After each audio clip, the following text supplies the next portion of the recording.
Guys, അപ്പോൾ ഒരു 2 ലക്ഷം രൂപയുടെ താഴെ ഒരു കിണ്ണം കാച്ചി മൈലേജോട് കൂടിയിട്ട് നല്ലൊരു പ്രീമിയം ലുക്കില് ഒരു ബെസ്റ്റ് മൈലേജോട് കൂടിയിട്ട് നമ്മുടെ TVSന്റെ ഏറ്റവും പുതിയ അപ്ഡേറ്റഡ് ആയിട്ടുള്ള റോണിന് എടുത്താലോ?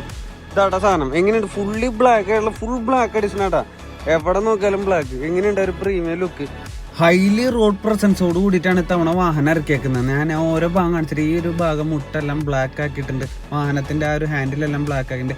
എല്ലാ ലൈറ്റുകളും LED ആക്കിയിട്ടുണ്ട്. ഹെഡ്ലൈറ്റിന്റെ ചുറ്റിലുള്ള ആ ഒരു റിംഗ് ഇല്ലേ, അത് ബ്ലാക്ക് ആക്കിയിട്ടുണ്ട്. താഴത്തെ ഈ എഞ്ചിൻ യൂണിറ്റിന്റെ എക്സോസ്റ്റ് യൂണിറ്റും ഭാഗങ്ങളെല്ലാം മാറ്റ് ബ്ലാക്ക്. പിന്നെ എടുത്തു പറയേണ്ട കാര്യം, പെയിന്റിന്റെ ക്വാളിറ്റി നല്ല രീതിക്ക് ഇമ്പ്രൂവ് ചെയ്തിട്ടുണ്ട് കേട്ടോ. അതിലൊരു ഗ്രെയിൻസ് ഒക്കെ കാണാം. ഒരു 225cc 20 bhp പവറും 20 Nm ടോർക്കാട്ടെ. ഈ ഭാഗങ്ങളെല്ലാം ബ്ലാക്ക് ആണ്. ആകെ ഈ ഒരു സിൽവർ കളറും. ബാക്കിലത്തെ ഗ്രാബ് റെയിൽസ് ചുരുക്കിയിട്ടുണ്ട്. പിന്നെ ഈ ഒരു പോർഷൻ ഉണ്ടല്ലോ, അത് എക്സ്റ്റെൻഡഡ് ആക്കിയിട്ടുണ്ട്. പിന്നെ സീറ്റ് ഡുവൽ ടോൺ സീറ്റുകളാണ് വരുന്നത്. അതും ചെറിയൊരു ഗ്രെയിൻസും നമുക്ക് കാണാൻ പറ്റും കേട്ടോ. നൈസ്. ഇതിന്റെ ഫുൾ വീഡിയോ നമ്മുടെ ചാനലിൽ ഇട്ടുണ്ട്. വീഡിയോ ഇഷ്ടപ്പെട്ട് കഴിഞ്ഞാൽ ലൈക്ക്, ഷെയർ, സബ്സ്ക്രൈബ്.